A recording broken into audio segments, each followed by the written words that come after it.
Good morning. Welcome to KPS News. Myself Siddhant.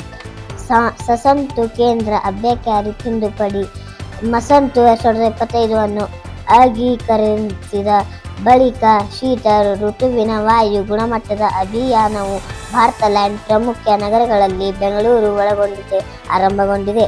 ಭಾರತದ ಅರ್ಹ ಜನಸಂಖ್ಯೆಯ 50%ಕ್ಕೂ ಹೆಚ್ಚು ಮುಂದೆ ಈ ಸಂಪೂರ್ಣ ಲಸಿಕೆ ಪಡೆದಿದ್ದಾರೆ. ಕರ್ನಾಟಕ ಕ್ಯಾಬಿನೆಟ್ ಹೊಸ ಹೇಟ್ ಸ್ಪೀಚ್ ಮತ್ತು ಹೇಟ್ ಕ್ರೈಮ್ಸ್ ಪ್ರಿವೆನ್ಷನ್ ಬಿಲ್ 2025 ಅನುಮೋದನೆ ನೀಡಿದೆ. ಹೊಸ ಎಲೆಕ್ಟ್ರಾನಿಕ್ ಮ್ಯಾನುಫ್ಯಾಕ್ಚರಿಂಗ್ ಯೋಜನೆಯಿಂದ ಕರ್ನಾಟಕ $150 ಬಿಲಿಯನ್ ಹೂಡಿಕೆಯನ್ನು ಗುರುತಿಸಿದೆ. Thank you. For more updates, like, share and follow. See you tomorrow.